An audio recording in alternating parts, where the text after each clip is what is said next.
നമസ്കാരം. Indian വംശജയായിട്ടുള്ള Sunitha Williams ബഹിരാകാശത്ത് പോയിട്ട് സുരക്ഷിതയായിട്ട് തിരിച്ചെത്തിയിട്ടുണ്ട്. ഉം. എന്തായാലും അവര് തിരിച്ചെത്തിയതിൽ വളരെയധികം സന്തോഷം.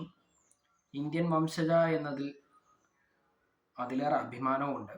പക്ഷേ ഇപ്പോൾ വന്നിട്ടുള്ളത് അതുമായി ബന്ധപ്പെട്ടിട്ട് ഒരു തമാശ പറയാൻ വേണ്ടിയിട്ടാണ്. അവര് മലയാളി അല്ലാത്തത് കൊണ്ട് മാത്രം രക്ഷപ്പെട്ടു എന്ന് മാത്രമേ ഞാൻ പറയുള്ളൂ.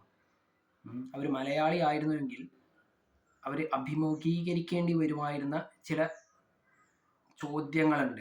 അതുപോലെ തന്നെ മലയാളി തന്നെ അതിന് നൽകുന്ന ഉത്തരങ്ങളുമുണ്ട്.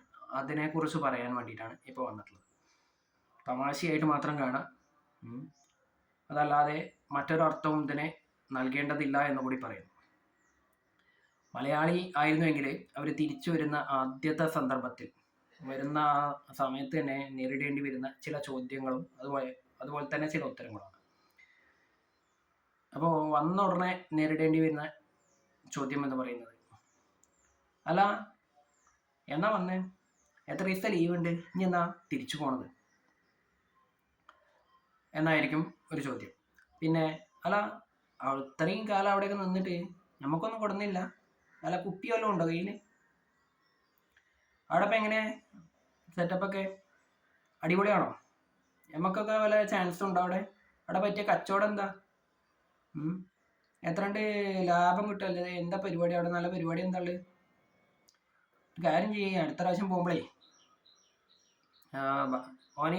മക്കളെയൊക്കെ കൊണ്ടു ചെല്ലിട്ടോ. എത്ര വെച്ചിട്ട് ഞങ്ങൾ രണ്ടാളും രണ്ട് സ്ഥലത്തായിട്ട് കുട്ടിയൊക്കെ ഇല്ലേ ആഗ്രഹമൊക്കെ എൻ്റെ ഒക്കെ ഒപ്പം താമസിക്കാൻ, കാര്യം ചെയ്യും, എന്തായാലും ഓനെയും മക്കളെയൊക്കെ കൊണ്ടുപോകും. എന്താ ചെയ്യുക, ഇങ്ങനത്തെ കുറേ ചോദ്യങ്ങളാവും. ഇനിയിപ്പോൾ അഥവാ ഇനി ഇതിനൊന്നും മറുപടി പറയാതെ അവർ ഒഴിഞ്ഞു മാറി പോവുകയാണെന്നുണ്ടെങ്കിൽ അപ്പം പറയും, എന്താ പറയുക, നോക്കിയാൽ ആകെ എല്ലും തോലിയേക്കണേ, എന്തോ വലിയ സൂക്കടാണ്, പുറത്തറിയൂലേ, അതാണ് സംഭവം. പിന്നെ വേറുണ്ട്, ഓനി മക്കളെ കൊണ്ടുപോകാത്തതിന് കാരണമുണ്ട്, ഒക്കെ അവിടെ വല്ല അവിഹിതം ഉണ്ടാവും. അപ്പം ഇവരൊക്കെ കൊണ്ടുപോയി കഴിഞ്ഞാൽ ഒന്നും ശരിയാവില്ലല്ലോ, അതുകൊണ്ടൊക്കെയോ. ഇതാണ് യഥാർത്ഥത്തിൽ മലയാളി. അസൂയയ്ക്കും കുശുമ്പനും പേര് കേട്ട മലയാളി എന്ന് വേണമെങ്കിൽ പറയാട്ടോ.